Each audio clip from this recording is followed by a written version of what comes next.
Sejam bem-vindos ao Dia 1 Podcast e hoje está especial. A gente saiu de Bauru, veio até Vila Velha e eu tive a oportunidade de entrevistar Alexandre. Meu irmão, seja bem-vindo. Bom demais ter você aqui com a gente, né? Para nós é um privilégio e é o primeiro Dia 1 outside, né? É o primeiro Dia 1 fora aí de Bauru, em outras regiões, com pessoas, né, de outro estado, onde a gente pode aprender muito. Então, antes da gente começar, eu já te dou uma dica. Pega uma caneta, pega um papel, pega um iPad, um tablet, o que você tiver aí para anotar e anote o que você for ouvir aqui, porque essa conversa vai ser inspiradora. Seja bem-vindo, Alexandre. Ítalo, muito obrigado. É um grande prazer estar aqui com você. E ainda mais sabendo que é o primeiro podcast dia 1 fora de Bauru, então um grande privilégio. Bom demais, cara. Para nós vai ser um privilégio. E assim, cara, se você pudesse agora se apresentar, né, para quem você não conhece, em 30 segundos, o que você faria? Bora lá. 30 segundos? Vamos. Bom, eu sou Alexandre e eu sou cristão e entendo que eu tenho como a medicina como meio pelo qual eu exerço o propósito de vida que Deus tem para mim. Sou casado, tenho 3 filhos e descobri na medicina uma forma de cumprir aquilo que eu acredito que Deus tem para mim, em cuidar das pessoas, ajudar as pessoas no momento de tanta angústia e momentos difíceis. Você acredita então que a profissão, aquilo que você exerce, tem algo além? Tem algo a mais, um propósito? Ou você só seguiu o que você achava legal? Como é que funciona essa dicotomia aí, né? Como funciona isso pra você? Bom, diferente da maioria das pessoas que entendem a profissão como fim, eu entendo a profissão como meio. Eu acredito que nós não viemos para cá, para a Terra, de forma aleatória nem por acaso. Eu acredito em Deus e um Deus que tem um propósito para cada um. E Uhum, que enquanto a Bíblia fala que enquanto nós estávamos ainda substância informe, Deus uhum, já conhecia os nossos dias e Deus nos mandou com um objetivo específico. uhum, E aquilo que a gente faz nada mais é do que o meio, todos os talentos, a nossa profissão, meio para exercer esse papel, essa missão que Deus tem para as nossas vidas, com o objetivo de cumprir o propósito pelo qual nós estamos aqui. Então, eu realmente acredito que a profissão, e eu tenho um privilégio porque eu amo o que eu faço, uhum, a profissão é o meio pelo qual eu cumpro aquilo que Deus tem uhum. para minha vida. E você acha que a gente ter essa visão que você tem, como a profissão ser um meio, o trabalho fica mais leve? Porque hoje tem uma máxima aí, né, que o trabalho é pesado, que o trabalho é um fardo, trabalho porque preciso pagar conta. Como que funciona isso, né? Se eu ter a profissão como meio, para mim fica mais leve, para o ser humano, fica algo além, né, daquilo que só pagar conta, no caso. Eu penso dessa forma, eu penso Uhum. que quando a gente entende o porquê que a gente faz as coisas, Ok. e não troca ela simplesmente pelo dinheiro que vem ao final do mês, Uhum, tudo fica mais leve. Porque aquilo que eu faço hoje, uhum, eu vejo resultado simplesmente em ter cumprido aquilo que eu acredito que é o fato de eu estar aqui. uhum, Quando a gente vê esses retornos no dia a dia, e a nossa satisfação vem pelo cumprir o nosso propósito, uhum, tudo que a gente faz fica leve. Dá trabalho, gasta tempo, nem todos os dias são fáceis, uhum, mas a gente vê, né, a gente vê o fruto, uhum. né, a gente colhe resultado disso. E eu entendo que o dinheiro, obviamente, ele é muito importante, Sim. né, tem o seu papel, mas o dinheiro é o menor dos pagamentos que a gente tem por estar cumprindo esse propósito, até porque o dinheiro passa. Agora, aquilo que a gente constrói, o legado que a gente tem, isso ele permanece.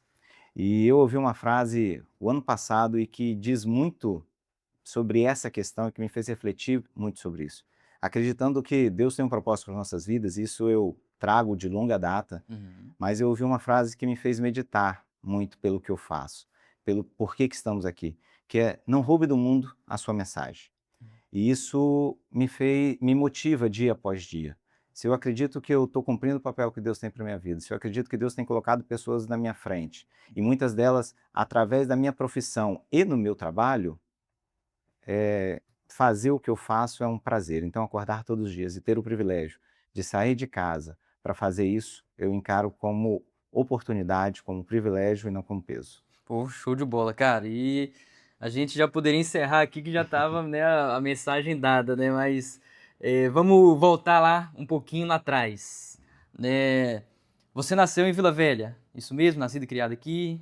Eu moro em Vila Velha desde novo, mas eu fui Hum. em Vitória, nasci e voltei. Eu É sou da mesmo? região. Foi Vitória só pra nascer e voltou pra cá. Isso aí. Show de bola. Aí você é da região, viveu a sua adolescência, sua infância. Como que foi essa decisão de seguir pela medicina? Por que a medicina? Bom, eu, né, fui criado aqui, não tenho ninguém na família médico. É Na mesmo? verdade, ninguém da área da saúde, Aham. né? Não, né, eu acho que eu fui o primeiro a ser médico dentro da família. Uhum. Meu irmão fez odontologia, então nós desbravamos a área da saúde, né, no nosso nicho, núcleo familiar. E tudo começou muito novo, né? Eu tinha 11 anos e eu estava orando e buscando a orientação de Deus para minha vida. E eu me lembro muito claro a convicção de que Deus queria que eu viesse para ajudar pessoas, que de alguma forma eu desenvolvesse, buscasse uma profissão que eu ajudasse Ajudasse. pessoas. E eu lembro que eu fiquei na dúvida na época entre medicina e odontologia. Meu irmão é 5 anos mais velho do que eu Uhum. e eu fui, né, degustando isso, entendendo. Meu irmão foi fazer vestibular e ele escolheu medicina no primeiro momento. E eu lembro que eu fiquei até hoje, eu fiquei com vergonha de falar que eu queria medicina, porque ia falar que eu estava copiando Ah. ele. Falei: "Ah, então na Aham. dúvida, eu estou na dúvida, poxa, odontologia". E meu irmão, 2 anos depois, mudou de medicina para odontologia. E eu tive uma convicção muito, e eu sempre fiquei com aquela ideia de que era medicina, Sim. até que eu tive a oportunidade, falei: "Olha", aos 14 anos eu assumi isso, eu falei: "Eu quero a medicina", Com 14 com anos. 14 anos, com Olha só. 14 anos. E desde então, eu vim sempre com essa ideia e Uhum. sempre olhando aquilo que eu pudesse ajudar as pessoas, aquilo Sim. que eu pudesse fazer a diferença, e até mesmo na escolha da minha especialidade, ela tem a ver com onde eu poderia ser mais útil para as Uhum. pessoas. Sim. Então, na adolescência, você decidiu por essa profissão.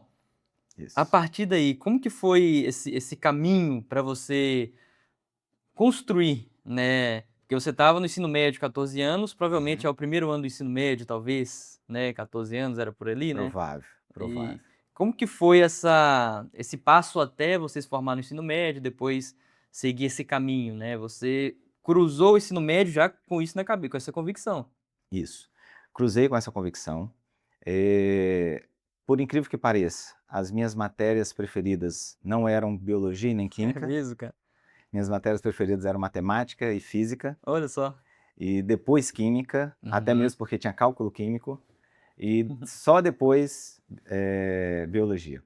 E meu pai é administrador, trabalhava, né, na época numa empresa com muitos engenheiros e todos achavam que eu deveria fazer engenharia, Hum. né? E eu passei o meu segundo grau até o vestibular muito com isso. As pessoas, nossa, por que você não vai fazer engenharia? Pô, Hum. medicina é legal, mas você tem perfil de engenharia. Sim. Mas eu tinha uma convicção muito grande. E eu não passei no meu primeiro vestibular, Uhum. né? Eu fiz pontuação para passar em qualquer curso, mas medicina tinha uma concorrência muito grande à época. E as pessoas, a todo momento, tem certeza? É isso mesmo? Pessoas que queriam o meu bem, Sim. né? Tem certeza? Porque ah, eu sou de uma época que nós tínhamos aqui no estado apenas 2 faculdades, Olha só. fazendo medicina. À época formavam-se 200 médicos por ano, hoje Uhum. já são em torno de 1.000 médicos ao ano, então Todo ano 1000 médicos formados. todo ano 1.000 médicos. Olha. E tem uma perspectiva de crescer. Então Olha. era muito difícil, você tinha Uhum. que querer muito. Sim. E desde muito cedo eu tive que aprender a dizer não para algumas coisas e me preparar para isso. Eu estudei muito no primeiro ano, mas eu percebi que eu não abri mão de tudo que eu precisava. Uhum. E foi um tempo difícil, ó, porque final de semana, os meus amigos sempre fazendo algumas coisas e eu tendo que abrir mão, porque eu tinha que Sim. estudar sábado, eu estudava domingo, né, as pessoas às vezes estavam de férias, não tinha férias, porque eu entendi que eu precisava abrir mão para poder me preparar bem Uhum. e não ter que passar mais um ano tentando o vestibular. E aí você trilhou até chegar nesse caminho, né. Mas uma coisa que você falou me chamou a atenção, que é as pessoas que querem seu bem falando pra você seguir um outro caminho. E Uhum. você é adolescente, Isso aí. né, uma coisa é isso acontecer, né, um amigo, um irmão, alguém que te ama falar isso, hoje que você já tá estabilizado com seus filhos, com família. Mas e na adolescência, né, como que é você ter essa convicção, ou então talvez não só na adolescência, mas quando você está começando a vida, e as pessoas que querem seu bem fala o contrário, né, Uhum. "Não, não vai por esse que é melhor". Como que fica a cabeça, né, porque eu imagino que, por exemplo, você tem seu pai, talvez você tinha seu pai como referência, Uhum. né, e seu pai: "Poxa, eu estou numa empresa, tem engenheiros, o caminho está aberto para você, né, Exatamente. é só ir". E como que foi, cara, pra você lidar com isso na sua cabeça, dentro de você, assim, essa convicção? Eu confesso que hoje, parando e olhando para Aham, trás, eu até percebo mais esses desafios, né. sim. Mas as pessoas realmente falam: "Poxa, seu pai já está ali, é fácil, Uhum. né, vai abrir porta". Por um tempo, as próprias pessoas da igreja, nós tínhamos várias pessoas que trabalhavam lá, porque da própria Sim. indicação, né, Uhum. e acabavam que muita gente trabalhava nessa mesma empresa. E havia sim, até porque eu tinha uma uma facilidade com a parte de exatas, Uhum. mas tem um privilégio que hoje, olhando para trás, eu consigo enxergar que é um privilégio que às vezes a gente não percebe, mas ajuda muito as nossas vidas. Eu não tive esse desejo de fazer medicina porque eu fiz um teste, Uhum. porque eu olhei o quanto o médico ganhava, ou porque eu almejava ser igual a alguma pessoa, Uhum. né. Minha convicção veio de um momento de oração com Que Deus. legal. Então, Uhum. a saber o porquê, ter essa convicção me ajudou muito a manter o meu posicionamento, porque eu sabia que, quem mais pode me ajudar com o futuro. Porque a gente pode prever, a gente pode, olhar para frente, fazer vários julgamentos, mas só tem uma Uhum. pessoa que conhece, só tem uma pessoa que sabe o Sim. que é melhor. Uhum. E eu tive essa convicção nesse momento. Então isso me fez passar por cada uma dessas propostas que pareciam ter total sentido, Uhum. sem titubear. Eu não me lembro de ter perdido uma noite de sono, de ter ficado angustiado, Uhum. porque eu tinha essa convicção muito forte. E, obviamente, sempre buscando a Deus, orando, Sim. se era isso mesmo, Uhum. até porque, humanamente falando, né, eu preferia um caminho que fosse mais fácil, né. Naturalmente. E isso não foi pesado para mim, Uhum. foi difícil, mas não foi pesado, e eu tive esse privilégio de ter essa convicção e passar por esse momento, tranquilo, sem ter dúvidas, sem ter angústia, não tive ansiedade, isso não me gerou nenhum tipo de Uhum. ansiedade. Então você acha que tudo começa pelo porquê? A pessoa tem um porquê, né, a pessoa tem um motivo, uma razão, e eu acho que essa razão até quando chega momentos de dificuldade, você recorre a ela, né, "Pô, é por isso eu tô aqui". Então o porquê é maior do que o problema que eu tô enfrentando. Certamente, E certamente. aí Eu entendo que quando a gente sabe exatamente o porquê a gente faz uhum, e aonde a gente quer chegar, os desafios do caminho, eles perdem proporção de tamanho. uhum, Eh, Às vezes a gente está numa sociedade, numa geração, muito acostumada a recompensas imediatas, né. uhum, A gente vê isso o tempo todo. Os vídeos curtos, né, a uhum, dopamina barata, tantas coisas de recompensa imediata.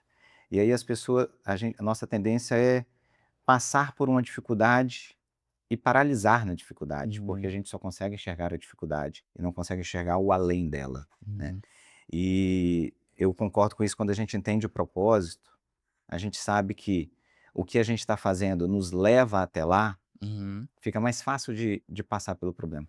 Porque já tive dias que eu abri mão de coisas que eu queria muito, já tive pacientes que eu atendi e eu não tive o resultado que eu esperava, uhum, já tive pessoas que foram desafiadoras para eu cumprir o meu papel, o meu trabalho, mas mesmo chegando e tendo esses desafios,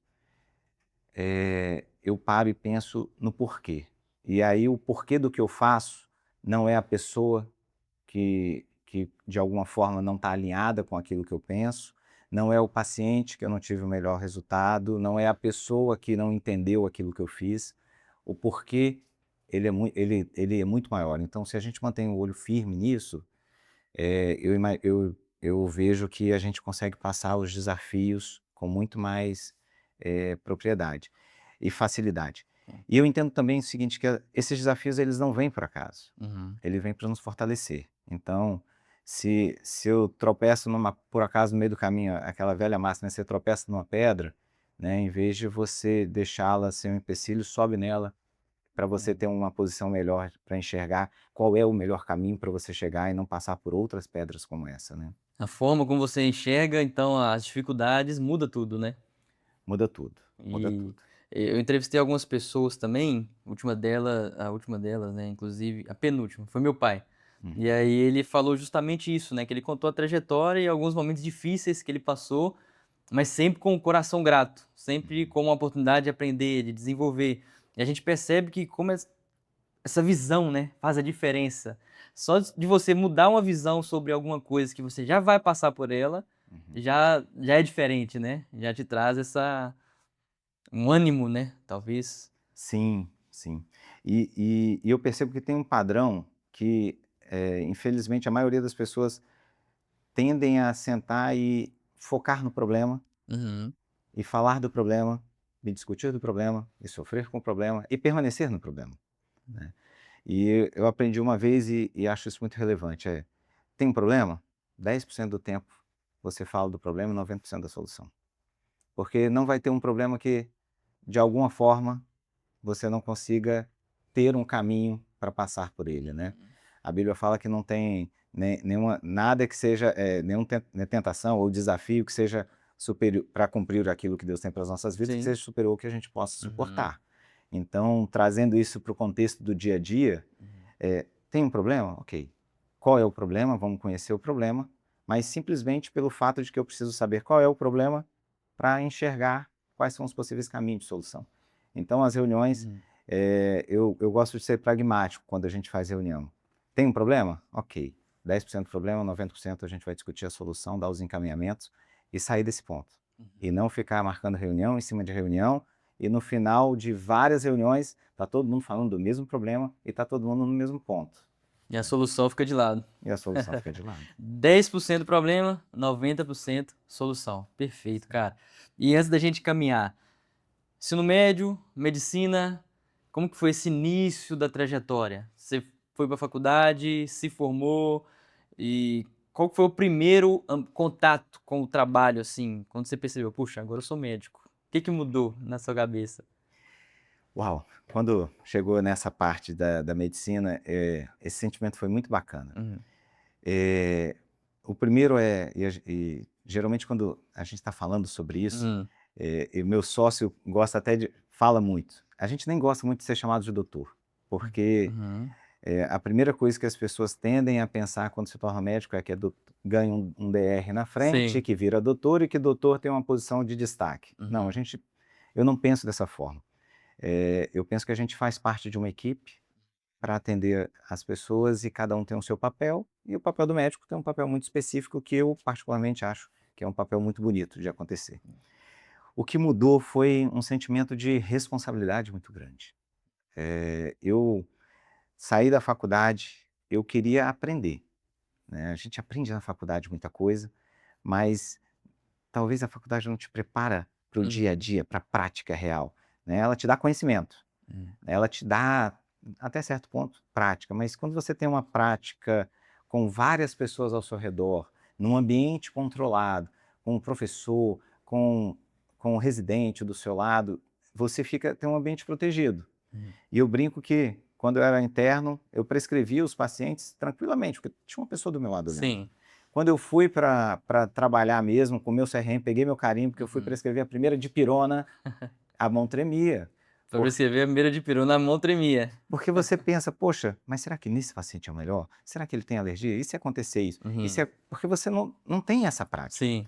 Então eu saí para o primeiro dia, né, de formado muito animado, com muito temor também, e é um temor que protege, mas eu tentei ir para um local, para minha zona de desconforto. Eu falei, não vou para um ambiente controlado, Uhum. né, eu vou para um ambiente que eu realmente vou ter contato com os pacientes, Uhum.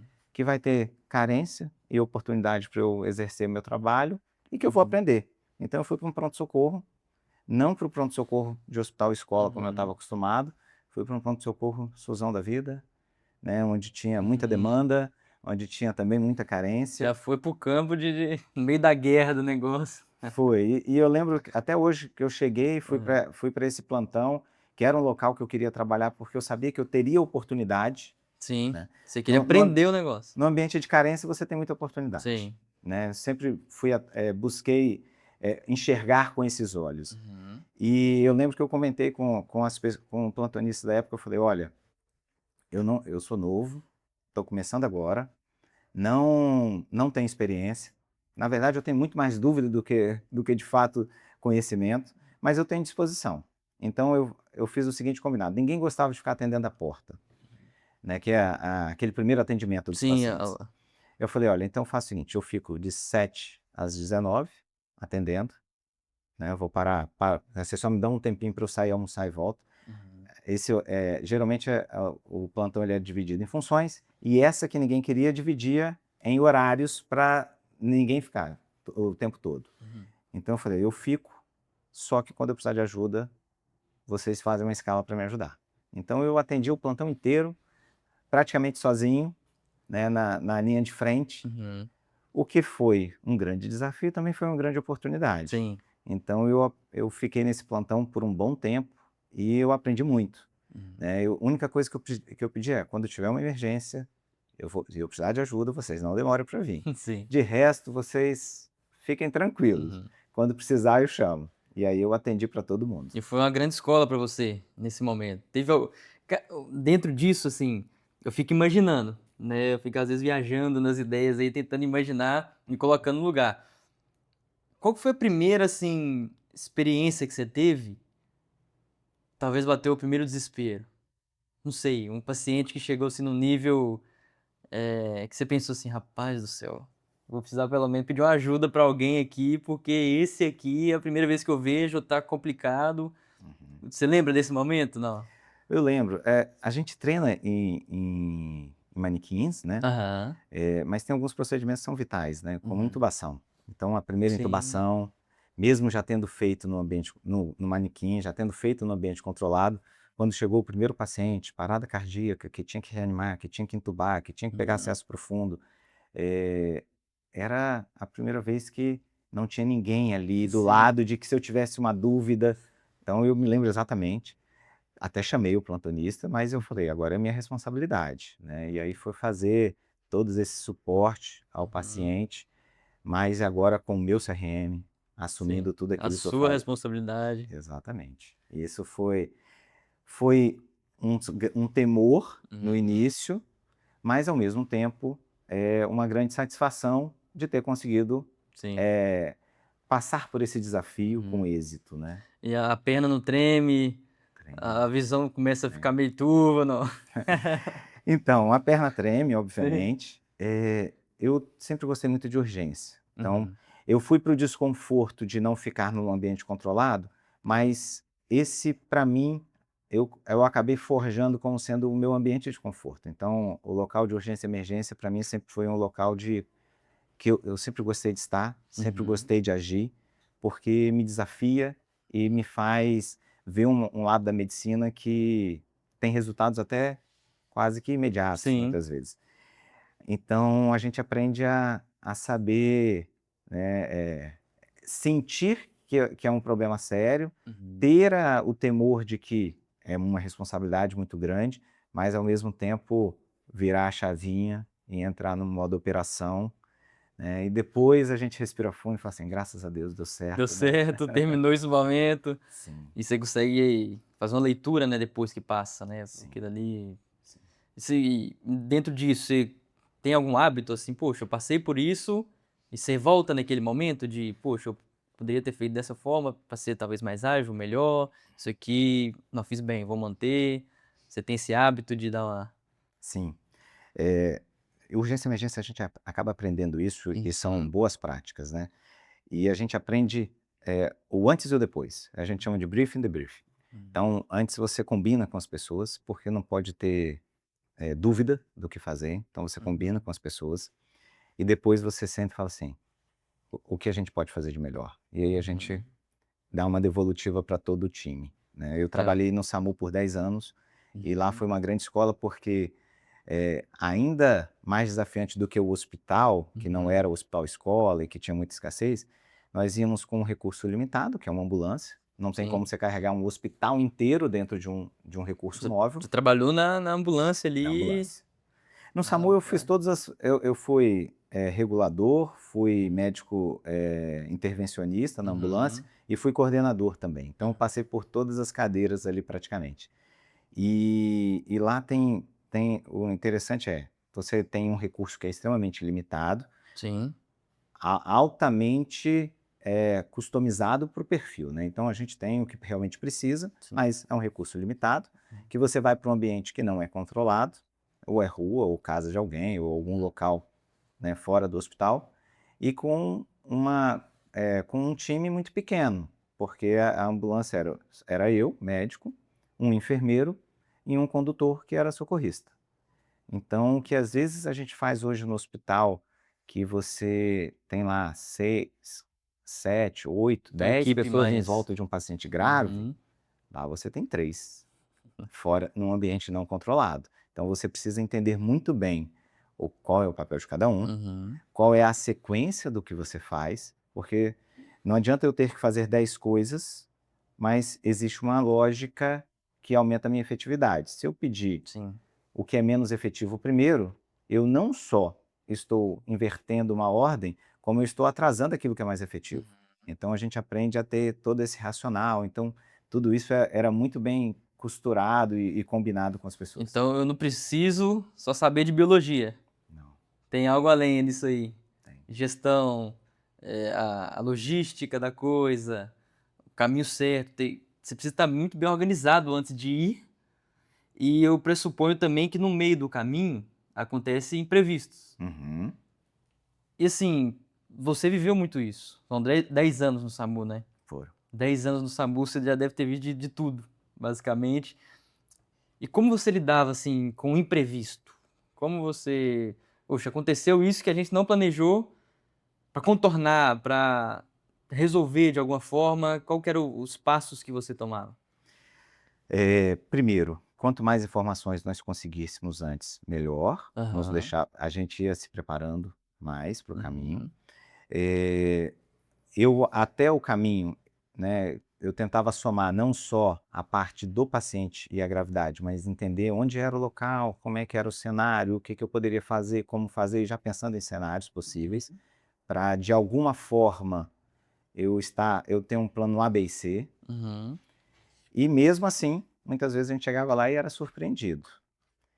E existe uma regra do atendimento pré-hospitalar, mas que na verdade vale para tudo. Primeiro você olha a segurança da cena, porque não adianta você ser mais uma vítima, Sim. porque em vez de você levar um socorro, você atrapalha porque você se torna uma outra vítima igual ou pior. Não é só parar a van do SAMU em qualquer lugar e sair descendo. Não. Tem todo um... E aí você começa a aprender sobre mapear risco. Uhum. Não só risco de via, de onde você vai parar, e a gente já aconteceu até mesmo aqui no estado, né, não com o SAMU, mas com outras pessoas que pararam para socorrer um acidente e o socorrista foi atropelado. Olha só, Aí cara. você, na verdade, a pessoa não tem um socorro, aí você tem que mandar outros 2 recursos, Uhum. porque você tem mais 2 pacientes.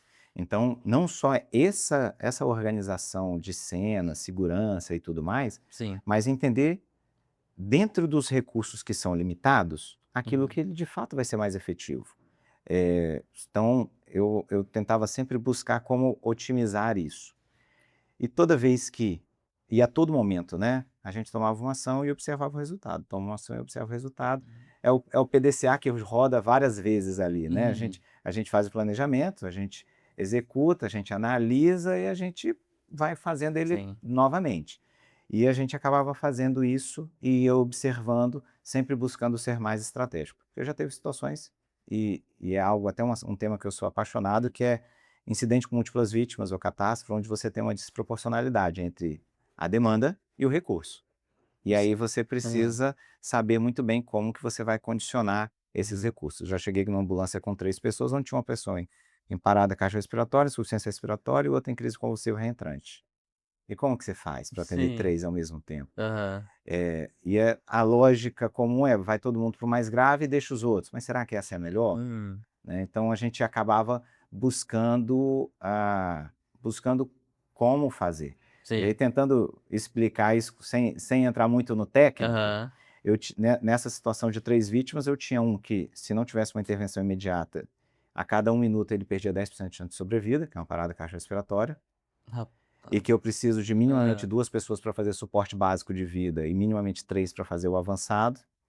Eu tinha um que estava em insuficiência respiratória, que, se não tratasse, em poucos minutos ele se tornaria uma segunda parada. Uhum. E eu estava tendo um que tinha uma crise convulsiva reentrante, que a minha missão, que o melhor que eu podia fazer naquele momento era proteger de não se acidentar. Uhum. Então, o que eu fiz? Orientei as pessoas do local para poder proteger essa pessoa, isso fração de segundo, né? Muito É, rápido ali. orientei, nessa ocasião nós tínhamos 2 condutores no local, né, porque tinha uma ambulância básica que chegou junto. Hum. Eu orientei os 2 condutores a fazer o suporte básico de vida no paciente parado, Uhum. porque era tudo que dava para fazer, porque tinha que pegar o tubo para fazer via aérea, tinha que pegar os medicamentos para fazer Uhum. medicação. Eu iria estar ali fazendo um trabalho básico. Sim. Então eu botei para fazer esse trabalho básico e o enfermeiro para pegar o acesso, enquanto eu fui com o técnico garantir Uhum. o problema desse paciente, que era insuficiência respiratória. Enquanto ele pegava o acesso, eu entubei o paciente. Uhum. Quando ele garantiu que esse paciente tinha condições de ter um suporte de vida avançado, Sim. eu troquei de posição e aí eu impedi que o paciente tivesse uma segunda parada cardíaca. Essas são coisas que não aprende em faculdade nenhuma, que você não sabe o que fazer, Sim. mas na hora, acho que Deus dá graça também, né? E a gente Aham. pensa no racional Sim. e, graças a Deus, a gente conseguiu sair com todas aquelas pessoas dali, né, e levar Hum. até o hospital. E nesse momento de pressão, você precisa ter muita frieza, Sim, né, muita é como se você tivesse a capacidade de meio que fazer o tempo parar, né, sem poder fazer o tempo parar, mas é fração de segundos que decisões precisam ser tomadas.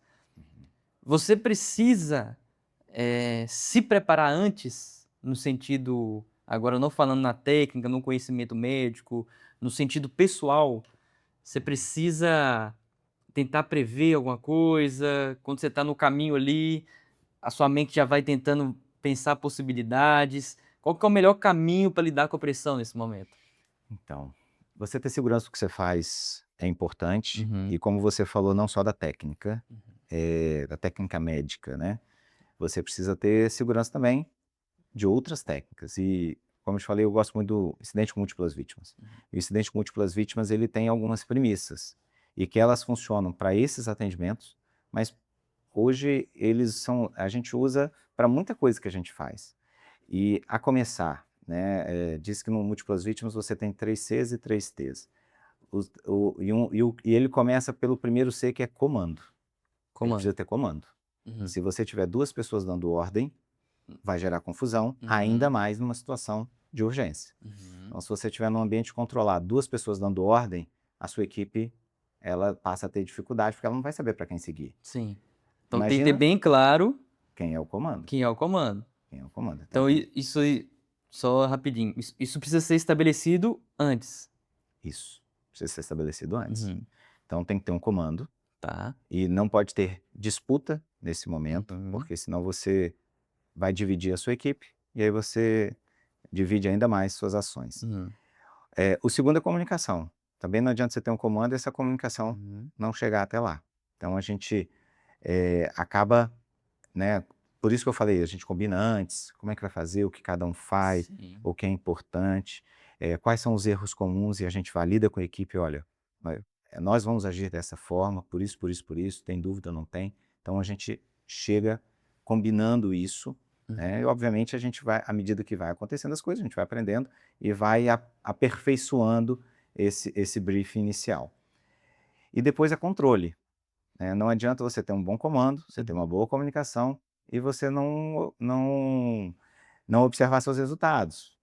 Então, você precisa observar o que você fez, deu o resultado certo, mas isso não é só para o múltiplas vítimas, isso é para a empresa também. Sim. Então, você precisa saber qual é a estratégia que a empresa segue, Uhum. porque o líder ele vai ter o comando, ele vai ser o defensor dessa cultura, ele vai comunicar isso com as pessoas e, obviamente, vai se ter uma expectativa de resultado que tem que ser observado. Será que eu estou chegando nesse resultado? Uhum. Né? Se eu estabeleci que a minha empresa vai executar X ação, vai buscar X efetividade, que seja produção, resultado financeiro, aperfeiçoamento, qualidade, qualquer que seja. Sim.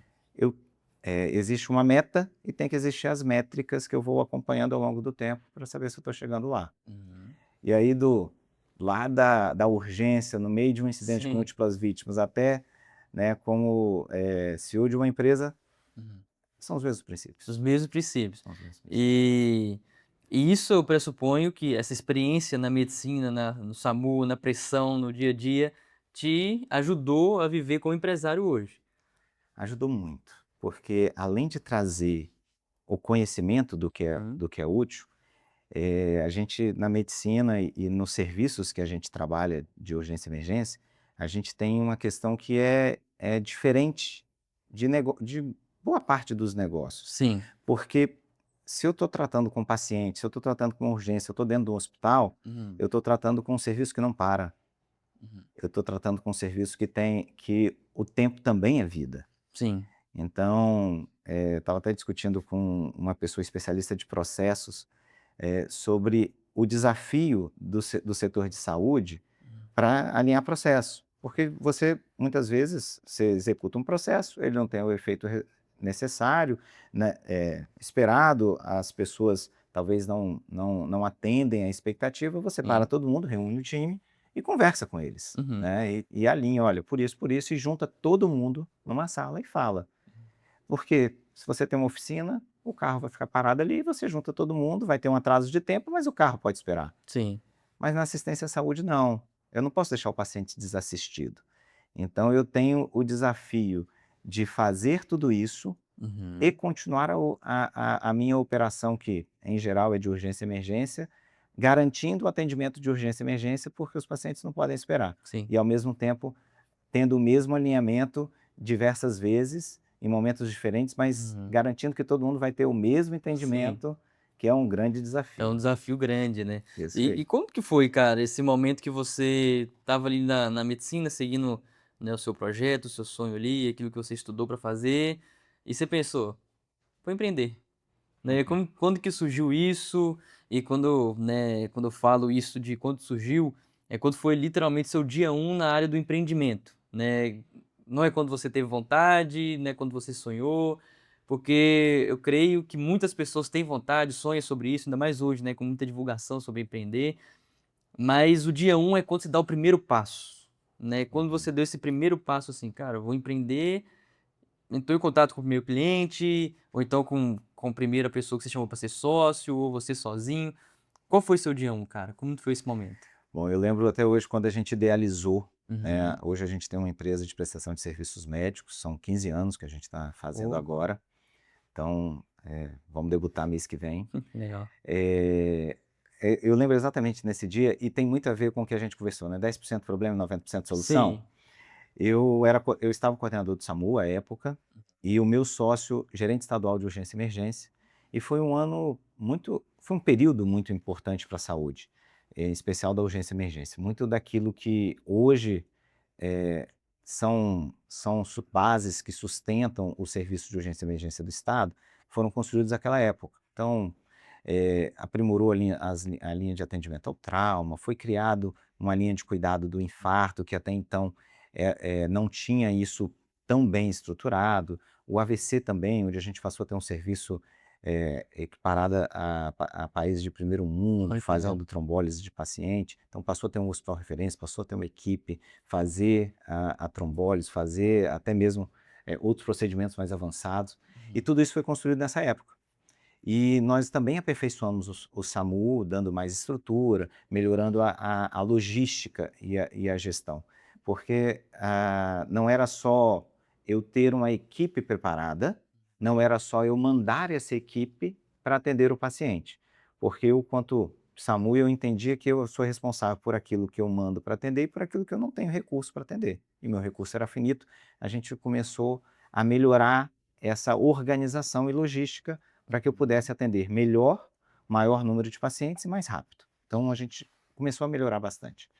E a gente viu muito paciente sendo atendido na rua, tendo a sua urgência tratada, resolvida, sendo estabilizada e levada até o hospital, mas chegava no hospital, às vezes não tinha estrutura, às vezes não tinha uma equipe que realmente gostava de atender urgência e emergência, Sim, às vezes não tinha uma equipe preparada, às vezes a pessoa estava ali porque faltou oportunidade em outro local, não era por opção, sim, era por falta de opção, e isso nos incomodava porque a equipe estava sendo o tempo todo incentivada a fazer o seu melhor, sim. comemorando os bons resultados, e aí você pega um paciente que você consegue atender bem, aí você deixa num local que em tese deveria ter mais estrutura, Hum. e as pessoas não sabem o que fazer, aí a gente começou a ter um problema da melhora, que era a equipe ficar no hospital para ajudar a estabilizar, para montar Uhum. ventilador, para fazer alguns procedimentos que seriam de papel do hospital, tudo isso em prol do paciente, e que Sim. obviamente é nosso papel. Uhum. Mas se a gente conseguir que o hospital fizesse, nós conseguiríamos voltar para a rua e atender outras pessoas que poderiam ficar sem atendimento. Sim. E numa conversa, lamentando isso, esse desconforto que estava acontecendo, porque à medida que um serviço melhorava, fazia uma discrepância daquele que não estava acompanhando. Sim, naturalmente. E discutindo sobre isso, a gente parou e falou assim: poxa, nós sabemos como gerir, Uhum. nós temos muitos conhecidos que gostam da urgência e emergência, já que um problema era ter profissionais que não gostavam, que não Sim. sabiam. Nós temos, é algo que a gente gosta de fazer, por que não aproveitar que existe essa carência? Uhum. Aproveitar que existe essa dor, que de fato é uma oportunidade, e ser solução para isso. Sim. E aí nós conversamos sobre isso Uhum. e pensamos, poxa, vamos montar uma empresa, vamos chamar as pessoas que a gente conhece que gostam de urgência e emergência, vamos levar algo que até então foi disruptivo para a parte da saúde. As pessoas eram contratadas por posto de trabalho. Então, eu preciso de dois médicos plantonistas, eu contrato dois médicos plantonistas. Sim. Então, vamos levar uma cultura diferente? Vamos formar um time? Mas vamos levar também não só um time no sentido de colocar 2 médicos para atender, ou 3 médicos, Sim. ou 4, não importa quantos médicos para atender. Vamos Uhum. formar uma equipe que entende que o trabalho ele é sinérgico entre todos os envolvidos Uhum. e que a gente precisa organizar o ambiente para que o nosso trabalho realmente tenha Uhum. resultado. E nós começamos a fazer a concepção daquilo que era Doctors. Uhum. E começamos a desenhar isso, e esse foi o nosso dia 1. E lembro até hoje que, eu não vou saber exatamente quanto tempo, mas Aham. muito pouco tempo, né, nós tínhamos terminado uma Uhum. reunião onde se trataram, indicadores, melhoras, mas Sim. também os desafios dos outros serviços. Uhum. E ao final, quando estava todo mundo indo embora, a superintendente de um hospital filantrópico aqui, Uhum. ela, a provedora, na verdade, falou que parou no carro, estava saindo, olhou para mim e falou assim: "Olha, eu estou com tanto problema no meu pronto-socorro, Uhum. eu não sei o que eu faço". Eu falei: "Nós sabemos o que Aham. fazer". Aham. Aí ela olhou e se interessou, a gente contou qual era o nosso Sim. projeto, e dali nasceu o nosso primeiro contrato, Nesse e momento. nesse momento, e de lá para cá, a gente vem colecionando aí 15 anos de várias histórias interessantes, e Uhum. realmente foi uma bela história. Uhum. Nós permanecemos lá por 12 anos, 12 anos, né? 12 anos nessa instituição e Uhum. fomos caminhando para outras instituições Sim. também. E foi uma história muito bacana, Uhum. porque a gente conseguiu ver e colher feedbacks dentro da melhoria dos processos, de Sim. como as coisas estavam acontecendo melhor. E a gente sempre quis levar, quanto empresa, transformar o pronto-socorro de um ambiente que as pessoas entendiam como um problema para ser um ambiente como as pessoas entendem como solução. Para que o gestor, em vez de lembrar todo dia porque alguém reclama, ele lembre eventualmente quando ele precisa de que alguém seja atendido, de que alguém tenha, né, de alguma coisa do setor. Sim. E a gente conseguiu fazer essa virada ali em outros locais. Oh, show de bola. E parabéns pelos 15 anos, né? Tá chegando. Acredito que é, assim, um privilégio, né? Olhar para trás e ver um empreendimento de sucesso, né? Que permanece 15 anos. Várias empresas com 5 anos fecham no Brasil, né? Isso é um dado triste, né? Mas que acontece, né? Então, a Doctos, ela é uma empresa de gestão de hospital. Isso não. Como que... Bom, a gente faz isso também. Sim. Nós começamos como prestação de serviços médicos de urgência e emergência, e dentro dessa Uhum. prestação, nós tínhamos como um trade-off, né, da empresa de não vender apenas plantão. Tá. Nós queríamos formar times. Então, Uhum. eu não queria negociar com o dono do hospital X plantões, não. Eu queria negociar o time e sempre tem alguém que é referência da nossa equipe. E, idealmente, essa pessoa é um coordenador médico do ambiente. Uhum. Então, a gente sempre levou a prestação do serviço médico com a Uhum. gestão atrelada, para Uhum. então criar um time que pudesse Uhum. dar resultado. Uhum. Até por tudo que a gente está conversando. O ambiente da urgência e Sim. emergência, ele não é um ambiente para andar descoordenado. Ele precisa de uma coordenação, ele precisa de Sim. ter tudo muito bem alinhado, os processos muito bem definidos, o papel de cada um muito bem definido. E a gente levou nesse sentido. O que aconteceu foi que o produto, né, serviço médico com gestão, Sim. ele gerou repercussões e acabou que essa gestão também foi escalonando dentro do hospital. Então, naturalmente, o que aconteceu? Nós levávamos isso e fomos convidados não só para fazer essa gestão, mas para fazer gestões a outros níveis. Então, né, o terceiro hospital que a gente ficou, que foi talvez o nosso maior case de sucesso, Uhum. né? Eu estava como coordenador, montamos a equipe de coordenador da urgência e emergência, coordenador da urgência e emergência e regulação, depois gestor de clínica.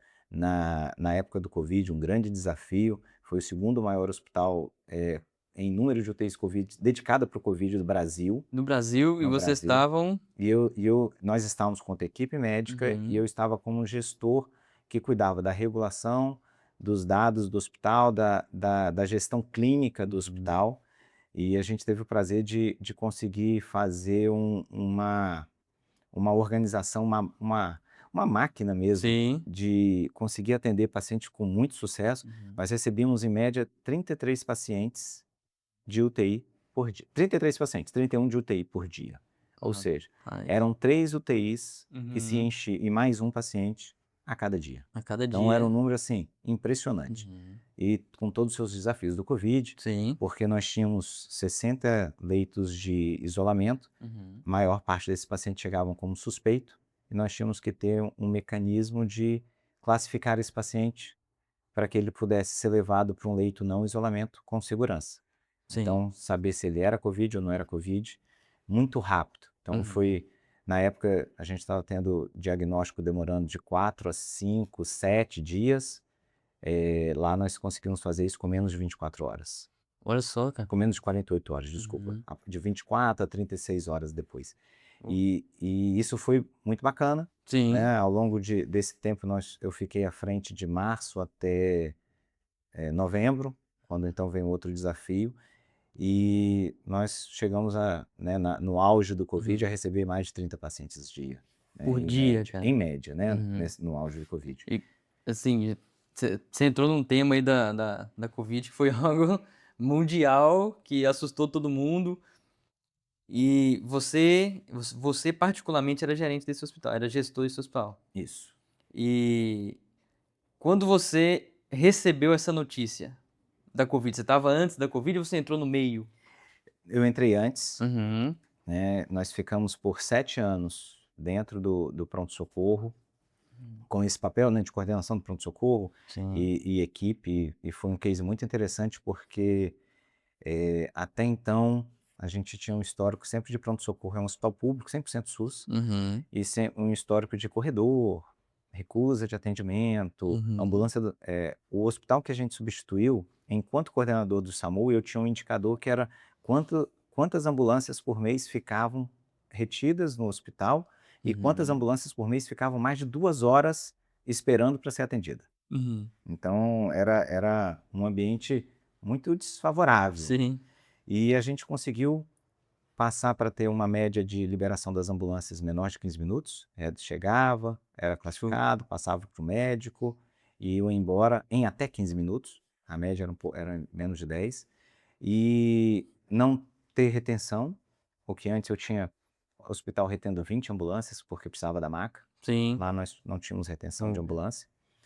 Nós tínhamos avaliávamos o índice de satisfação dos clientes, né, dos pacientes. Nós tínhamos um índice de satisfação superior a 97%, SUS, 100% 97% SUS. SUS, que legal, E cara. mantivemos isso ao longo do tempo. Hoje. À época, o hospital que a gente substituiu recorrentemente estavam em mídias negativas. Uhum. Nós nunca tivemos uma mídia negativa nesses Poxa. 7 anos. E foi um projeto assim, que deu super certo, né? Sim. E aí veio o Covid, era um hospital mais novo do estado, do estado, Uhum. e ele foi tomada a decisão, em vez de fazer hospitais de campanhas, de ter um local centralizado. O hospital, assim, obviamente nenhuma gestão se faz sozinho e ninguém constrói nada, né, sozinho. A instituição foi marav maravilhosamente eficiente em transformar um Uhum. hospital que tinha 47 leitos de UTI em 260, agora já 68 Uhum. leitos de UTI. Era muito leito de UTI, De né? 47 para 200. 68. Rapaz. E a gente participou dessa estruturação. Meu papel ele era bem estratégico e operacional. Eu participava junto com as decisões estratégicas, junto Sim. à direção, Uhum. ajudava na regulação desses pacientes, Uhum. no gerenciamento interno deles, porque a regulação é o paciente certo no lugar certo no tempo certo. Então não adianta só Uhum. 2 desses elos, eu preciso dos 3. Sim. E se eu errasse o local de colocar o paciente, eu perdi o tempo do outro. Então, isso tudo tinha que funcionar muito alinhado, porque Uhum. eu tinha que receber um paciente no lugar, fazer tudo que ele precisava e levá-lo para outro local, porque eu sabia que em algum momento ia chegar um outro paciente para esse Sim. local. Então, a gente, por ser o maior hospital Uhum. e praticamente o único exclusivamente dedicado ao Covid, a gente não podia dizer não para os pacientes. Então, a Sim. todo momento, nós estávamos recebendo pacientes, às vezes vinham do SAMU, paciente atendido em casa, outras vezes regulados. Teve um dia, inclusive, que foram pedidos 56 vagas numa única noite. E, 56 e vagas, cara. nós tínhamos que ter condições de receber isso. Aham. E foi bacana porque a gente teve uma equipe que, inicialmente, todo mundo tinha medo. Sim. Eu lembro até hoje que era um hospital que tinha um fluxo enorme. Nos 7 anos de pronto-socorro, nós atendemos 500 mil de pacientes. 1.000.000 de pacientes. E nós íamos ser Uhum. transformados num hospital Covid. Então, os pacientes que estavam lá precisariam sair. Sim. Um hospital que tinha um volume alucinante de pacientes Uhum. começou a reduzir, reduzir, reduzir, até que ficasse vazio, até certo ponto vazio, para ser reformado. Uhum. E as notícias vindo do mundo todo que as pessoas estavam morrendo, né? Várias mortes, muita Sim. gente, muito medo, não se sabia exatamente o que era, Incerteza, como né? tratar. Uhum. Eh, e a gente foi ficando naquele momento de preparar. Então, foi o momento de o brief, né? Trazer as Sim. equipes, preparar, olha, a gente tem mais dúvidas do que resposta, mas a gente vai precisar aprender durante o caminho, mas é aquilo que a gente sabe. E fomos Uhum. conversando. E fomos trabalhando isso. Nós tivemos várias reuniões com as equipes, fomos Uhum. preparando como é que seria, Sim. organizando, preparando qual seria o fluxo, preparar um time de transporte, porque o Sim. médico da UTI, ele recebia em média 5 pacientes novos por dia, cada UTI. Como que esse médico sai para levar para fazer uma tomografia? Como que Então a gente foi, não vou tirar esse médico do lado do paciente, então criamos um time de transporte. Uhum. Inicialmente todos esses pacientes eles tinham praticamente muitos deles eram intubados, Sim. né? Era uma recomendação de intubação precoce. Então, e tinha todo um cuidado para ser tomado. Então nós preparamos times para fazer essa intubação, sempre para tentar agilizar esse processo. Sim. E aí as pessoas começaram a ver como as coisas aconteciam, né? Como é que cada processo, como é que seria, a gente combinava. E aí a gente sempre buscou otimizar tudo. Sim. Então, uma ideia do nível de detalhe.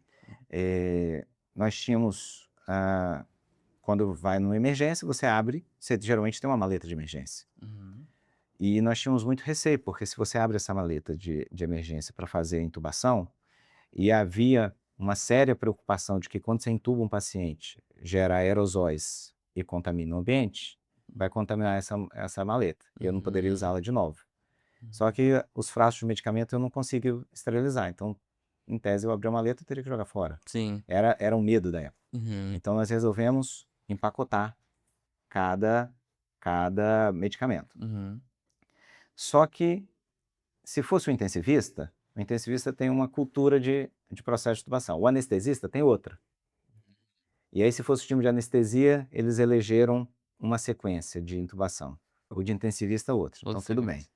Então, nós empacotamos em tiras, Uhum. cada medicamento separado, só que ele tinha, da esquerda para a direita era do intensivista, e da direita para a esquerda era do anestesista, e na ordem que seria feito. Então, quando se retirava, tudo estava pronto. Independente de qual era o médico, estava tudo Esses pronto. pequenos detalhes que faziam toda a diferença Na eficiência e na resultado. eficiência. E levando agora assim para empreendedorismo, né, para empresa, para gestão de crises, né? E toda empresa ela vai se deparar em algum momento com crises, né? Seja uma inovação que está chegando no mercado e ela tem que se virar para não ficar para trás, né? Igual nós estamos vivendo a IA agora, por exemplo, e quem não está aproveitando vai acabar ficando para trás. E outros, né? Teve pandemia, teve um monte de situações que empresas passam. Vocês receberam a notícia da Covid, uma crise muito grande, a maior dos últimos tempos, né, que o mundo enfrentou, e vocês tiveram que agir no meio dessa crise. Quando o empresário, a empresária, a pessoa que está empreendendo, ouve a crise, a notícia da crise, recebe, seja lendo um DRE bagunçado e aquilo, um número lá no vermelho de todo tamanho assusta, seja um golpe que toma. Qual que é o primeiro passo que você acha que o empreendedor ele tem que fazer? Recebeu a notícia, e agora? O que eu faço? Bom, o primeiro passo, acho que para tudo é ter clareza do que é realmente o problema. Sim. Né? Então, os 10% é para isso, é para Dar você nome. entender, dar nome ao problema. Uhum. Qual é esse problema? E o porquê desse problema. Sim. Né? Porque também não adianta você criar a solução se você não sabe exatamente o que você está combatendo. Então, Uhum. é ter clareza, saber exatamente o que é, o porquê aconteceu, para entrar no como eu posso, se eu posso resolvê-lo ou se eu posso atenuá-lo. Né? Se é uma medida de tratamento ou de contingência. Uhum. Né? Mas sabendo, né, vindo a crise, entender o que fazer para resolver. E aí vem uma outra visão que eu acho que diferencia muitas pessoas e o empresário geralmente ele carrega isso. Uhum. É entender se de fato é só um problema ou se é uma oportunidade. Né? E entender se nesse novo cenário, né, quais oportunidades se surgem. Você falou da IA. IA é um problema? IA para muitos é um problema, mas para alguns ela é uma grande oportunidade. E aí vem a pessoa, você vai se concentrar em quê?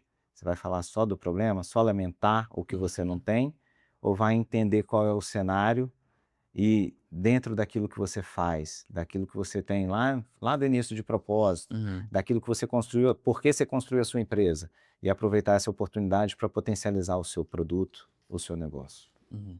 Então, a pessoa precisa identificar o problema, dar nome ao problema, enxergar se é uma oportunidade, se eu preciso de uma contingência naquele momento, ou se eu preciso resolver, né, alguma coisa que ficou de prejuízo.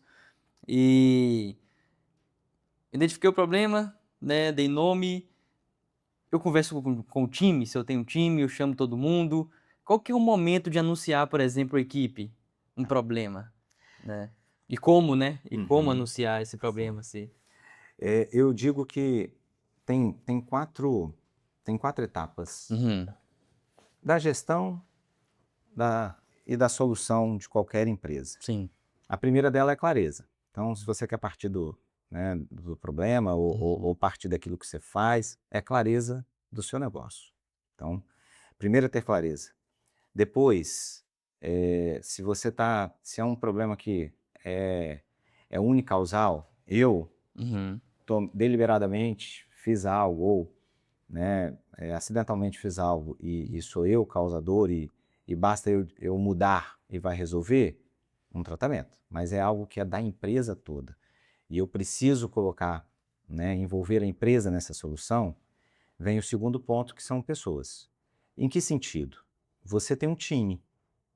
E quando qualquer plano de ação que você vai colocar, você tem que levar em consideração o seu time. uhum, Não adianta você distribuir tarefas iguais para pessoas diferentes, porque você vai ter resultados divergentes. uhum, Então você precisa entender o que você precisa, qual é o seu time e como você delega essas tarefas pensando no seu time, uhum. para você conseguir extrair o melhor de todos eles. E aí o melhor exemplo é a seleção, é futebol, né? Sim. Talvez a seleção não seja, né? Mas futebol. Sim. Futebol, porque você tem Aham. 11 pessoas em campo, cada um com habilidades diferentes, Uhum, todos com o mesmo objetivo: ganhar o uhum. jogo, fazer gol. Então, esse objetivo na equipe, ele precisa estar bem claro. Precisa estar bem claro. E tem que ser único. E tem que ser único. Sim, Senão não é time. Se não perfeito. for único, não é time. É, e depois isso é até algo interessante, né? Às vezes a Uhum, gente tem um grupo de pessoas, né? Todo mundo quer algo em comum, mas não tem o mesmo objetivo. E aí você tem um grupo de pessoas, uhum, né? No ponto de ônibus você tem lá várias uhum. pessoas esperando um ônibus. Sim, Mas algo eles em não são um comum. time. É algo em comum, mas eles não Aham. é um time. Isso acontece dentro de empresa? Muito, muito, muito. E muitas vezes o problema não são os liderados, não. Muitas vezes isso parte da liderança. Uhum, E aí é um problema aí que a gente pode falar depois. perfeito. Time é quando você tem todas essas pessoas pelo Uhum, mesmo objetivo, uhum, entendendo que todo mundo ganha junto ou todo mundo perde junto. E por uhum, isso o futebol ele é importante. E aí você tem lá dentro dos onze dentro de campo, uhum, você tem um que sabe agarrar muito bem, você tem um que sabe defender muito bem, você tem um que sabe passar bem a bola e tem outro que sabe finalizar bem. E aí você escolhe a posição deles e distribui tarefas conforme as suas habilidades. Então você tem que ter clareza do que você quer, entender que você tem um time posicional da melhor conforme as habilidades e as possibilidades que ele tem. sim. Depois você vem para o processo. Como é que você vai entregar para o seu time Uhum, o mapa de como eles vão chegar? Então, o treinador geralmente tem uma prancheta, posiciona todo mundo e fala assim: olha, quero que a bola saia daqui, passe daqui, você se mostra. movimenta e mostra o que cada um vai Uhum, fazer. E por fim, quarto é o resultado. uhum, Você não sabe o que você quer? Você vai acompanhando. As coisas estão acontecendo? Poxa, eu fiz um plano tático maravilhoso. uhum, Posicionei meu time perfeitamente. Aí chegou o outro time, neutralizou tudo que eu fiz e a gente perdeu. uhum, Estou perdendo. Poxa, mas o plano era tão bom. Não, ele tem que ser revisto. Você olha para o resultado, uhum, volta e nessas novas condições, como é que eu vou fazer? E aí você vai reposicionando. E isso é a questão, né? Tem uma crise?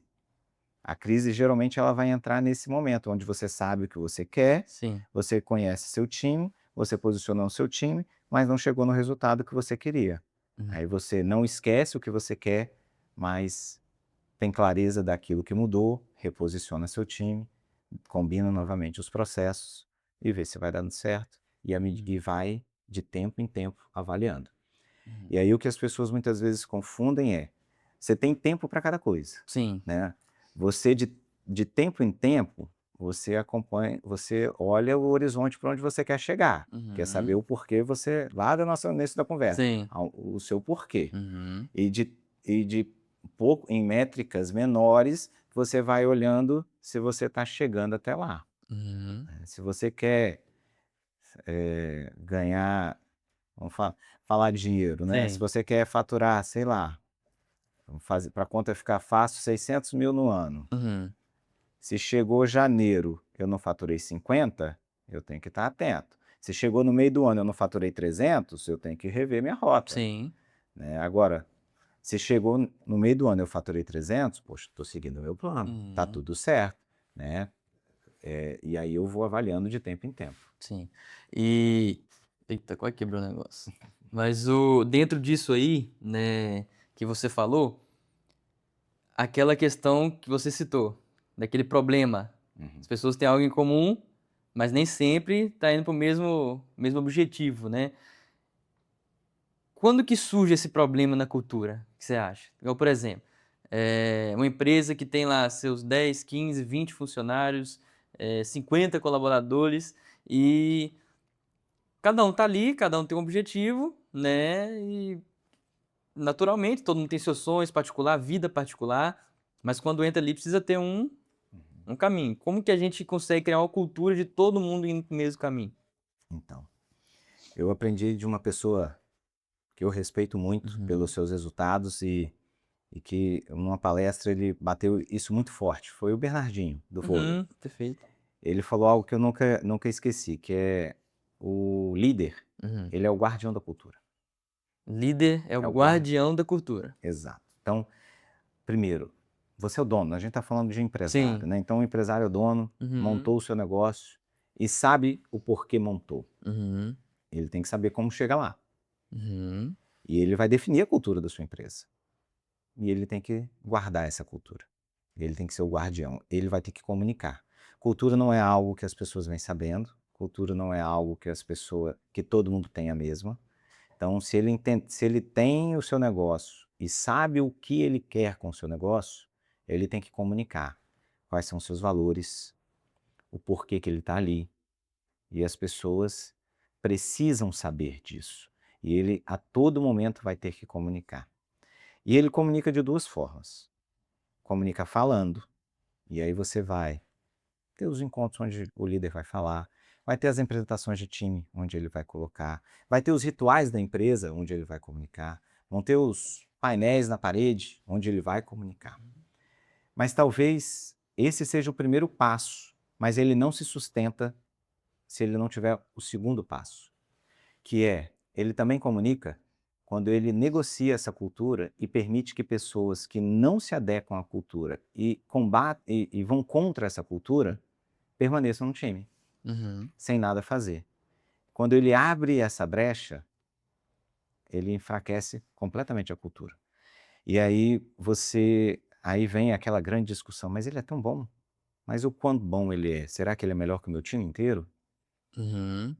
Então, o líder ele precisa comunicar ativamente, mas comunicar também com bastante energia para não deixar que nenhum detrator dessa cultura contamine o seu time. Então, eventualmente, a gente, voltando à analogia do futebol, né, alguns craques vão para o banco, e é importante. E, eventualmente, o craque precisa ser confrontado também, Sim. porque ele tem valor, mas um craque sozinho não ganha de campeonato, Uhum. né? Todo time precisa de um time. E aí as empresas também precisam de cada um saiba bem o seu papel. E tem algumas avaliações que são importantes, e, e aí é até interessante para os gestores avaliarem. Qual é a forma que a gente vai medir as pessoas? Às vezes a gente Uhum. quer medir só pelo indicador final.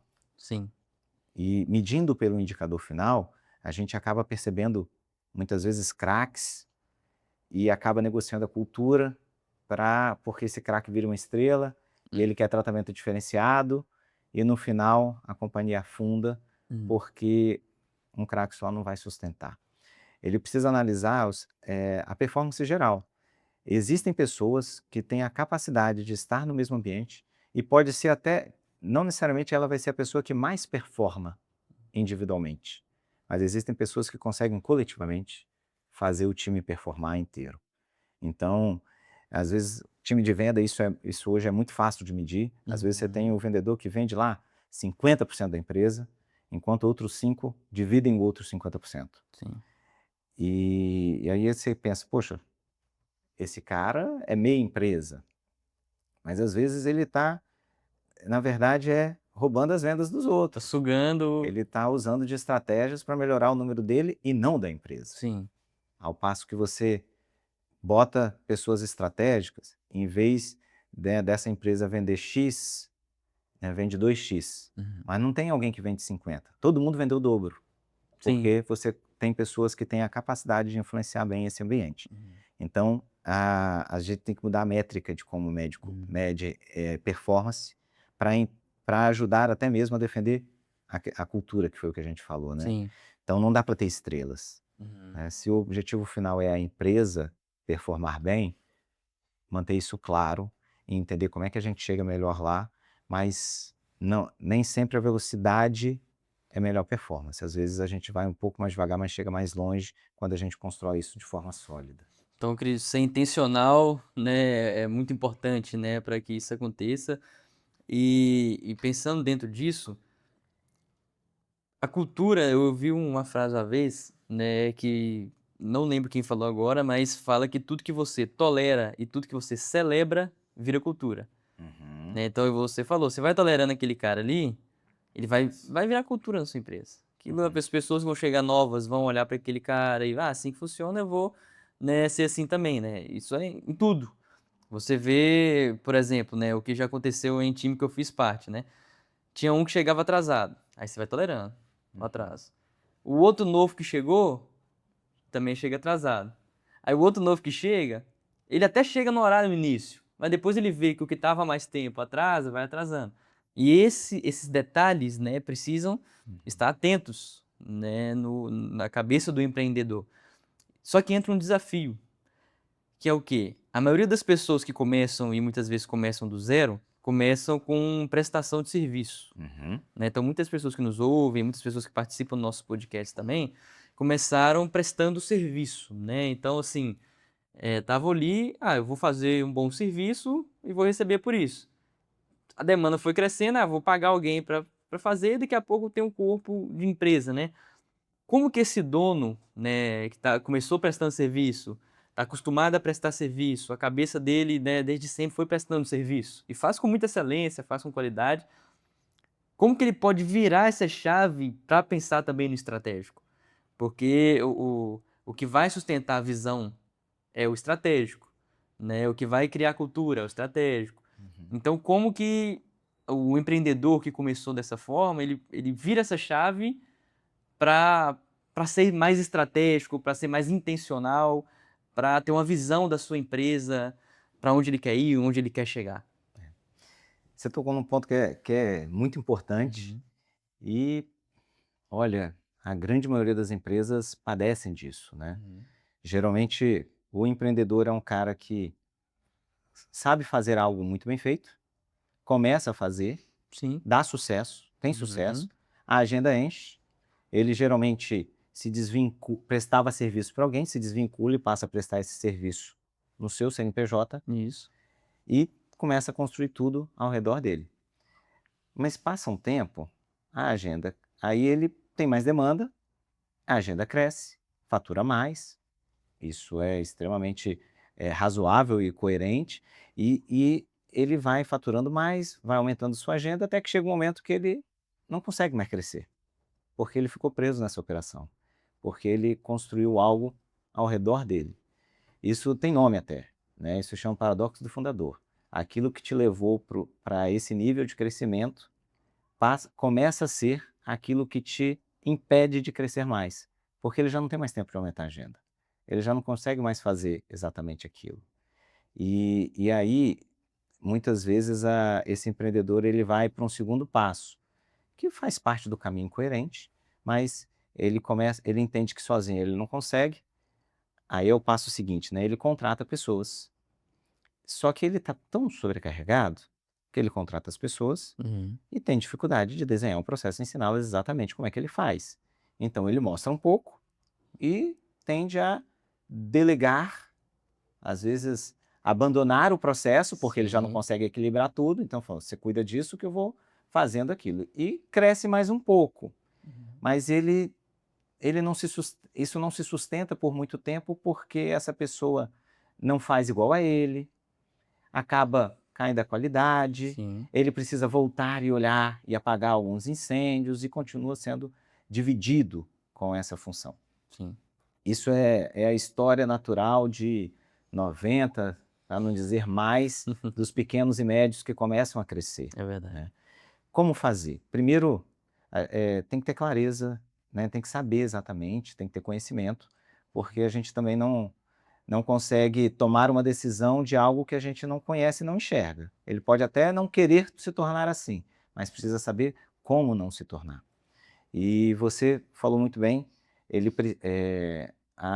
esse crescimento sustentável, essa cultura, o como chegar, né, na Sim. visão daqui a 1, 2, 3, 5 anos, 10 Uhum. anos, ele vem de você dedicar tempo no estratégico. Uhum. Não dá para o dono sentar no meio do processo e querer ser o operacional da sua empresa, porque o tempo dele vai limitar o sucesso da empresa. Então, aquilo que faz ele crescer no início é o que impede ele de continuar crescendo, porque ele não vai ter mais tempo. Uhum. E se ele não se atentar logo, além do tempo que ele não vai ter mais, ele também não vai ter saúde.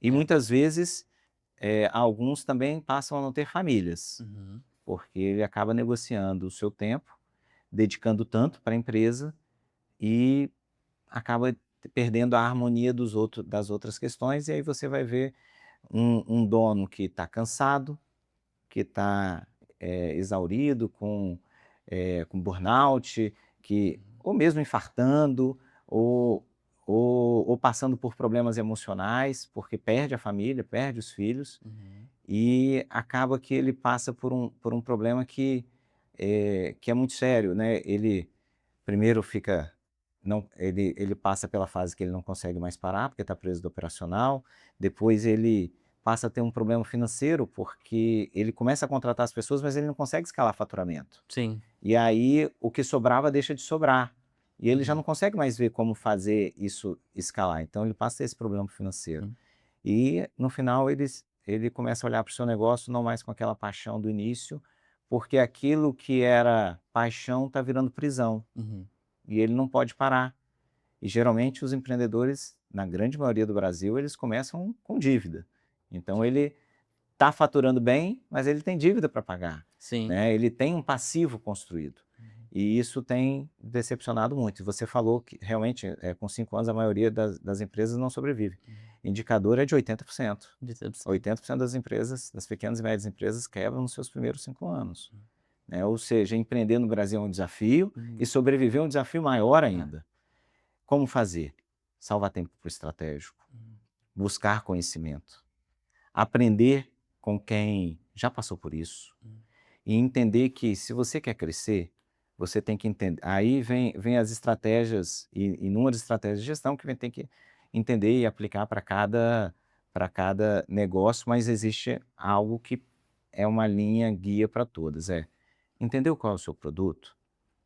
Se você quer crescer, entenda como fazê-lo, como replicar, defina seu processo, mapeie seu processo, descreva seu processo, treine as pessoas, tenham pessoas que saibam o que fazer, bem posicionadas em cada uma dessas etapas, e aí você pode até continuar atendendo, executando o seu serviço, mas salva o seu tempo para usar naquilo que de fato é estratégico, Uhum. naquilo que de fato muda jogo, daquilo que de fato sobe indicador. Uhum. Né? Então, em vez de você ser a pessoa que faz do 0 ao 100, né, que atende telefone, que marca a agenda, que faz pagamento no banco, que vai lá comprar produto, que troca tinta da impressora, que Uhum. conserta, que troca a lâmpada, salva seu tempo daquilo que é operacional, apenas operacional, mantém seu tempo naquilo que é tático, estratégico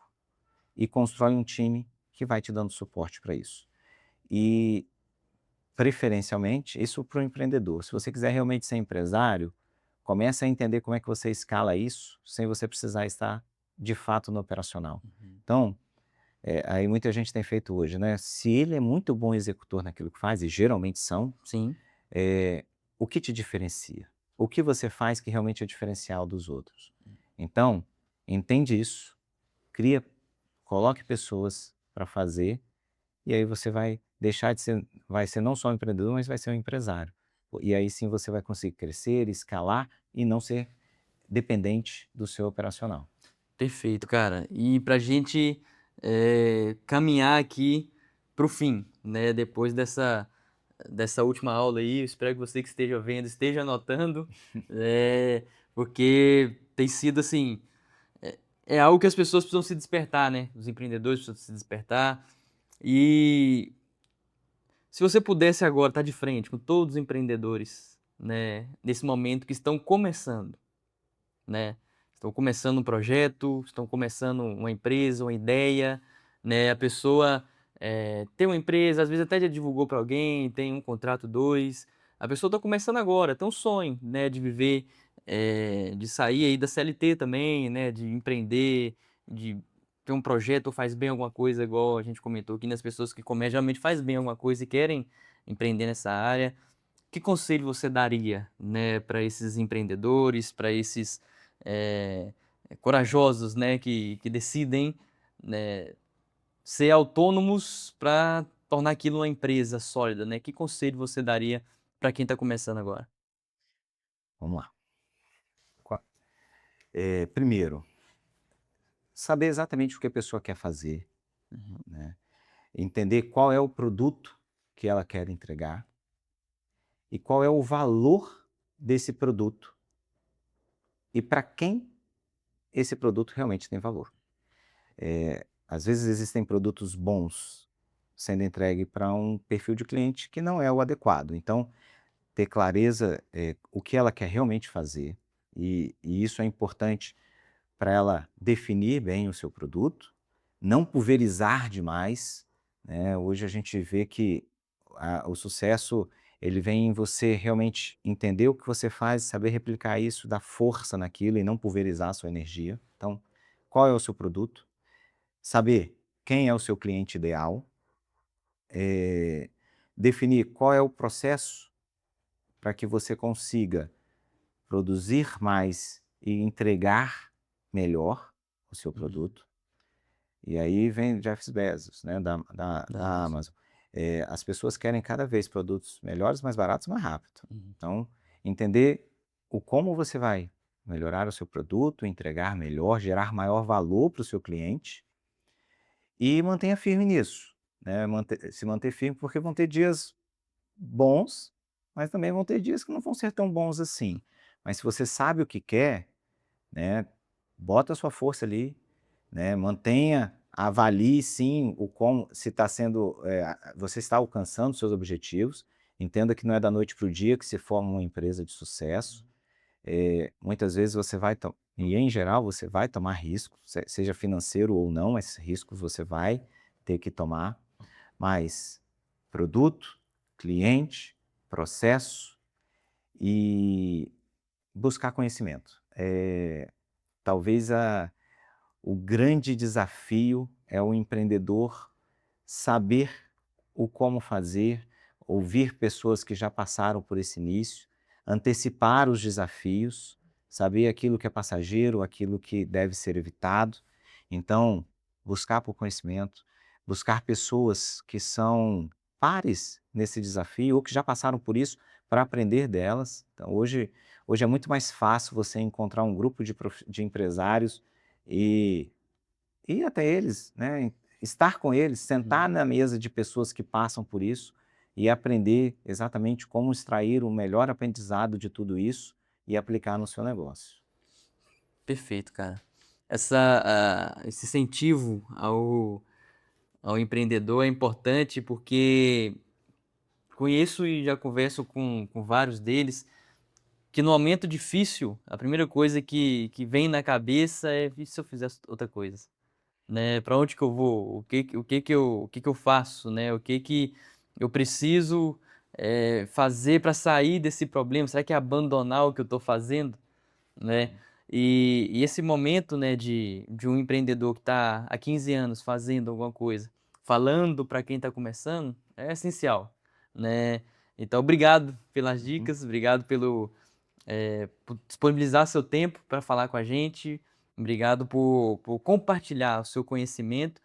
E para a gente caminhar para o fim, o que você faz hoje? Você tem a Doctos, Uhum. você tem, você trabalha como médico ainda em atendimento, clínica. O que o Alexandre está fazendo hoje, assim, como empreendedor, como pessoa? Vamos lá. Primeiro, obrigado, foi um grande prazer para mim estar Uhum. aqui com você esse Ô, tempo. imagina. Compartilhando um pouquinho da nossa vida, da Uhum. trajetória, é sempre um prazer. Uhum. Bom, eu continuo como médico, né? Uhum. Mas eu não atuo hoje na parte assistencial. Uhum. Hoje atendimento é família, amigos, Uhum. né?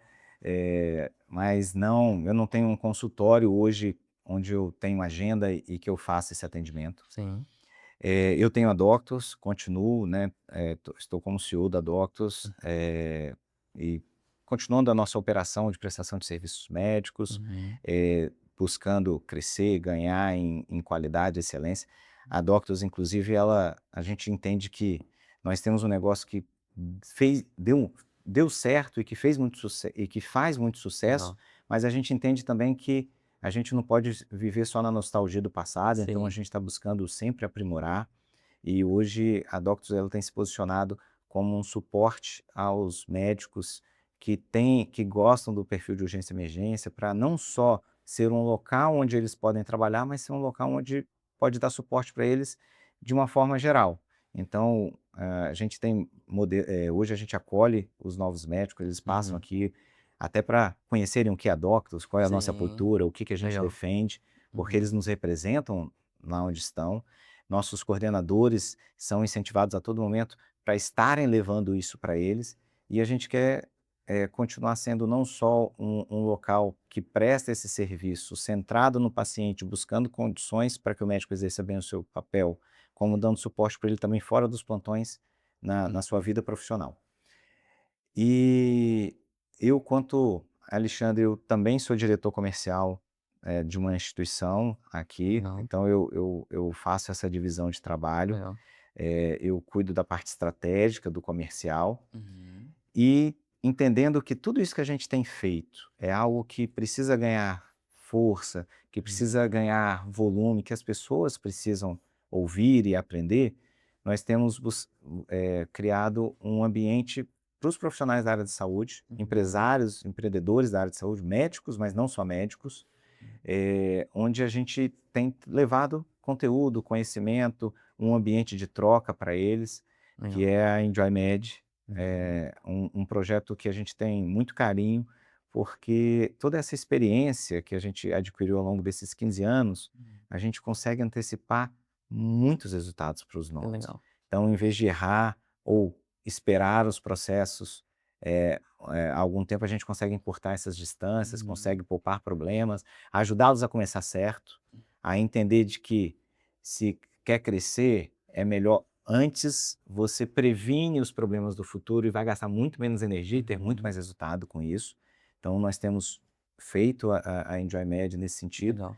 E eu também tenho aí como uma questão pessoal que tem relação com todos com essas frentes que a gente tem Sim. feito, mas eu também tenho desenvolvido um produto que é uma mentoria para médicos que Uhum. querem construir sua carreira, construir seu negócio, Legal. que precisam, que têm um conhecimento que é único, que tem uma forma de fazer que é único, que querem fazer a diferença, Sim. mas que precisam da ajuda para sair do 0 para o 1 Uhum. e muitas vezes do 1 para o 100, né, que Legal. é botar para começar Aham. e fazer crescer, Sim. e eu tenho desenvolvido uma mentoria nesse sentido para poder acompanhá-los e ajudá-los nessa trajetória que é tão bonita, mas também é tão desafiadora, e a gente quer ajudar a ser solução nesse caminho para eles.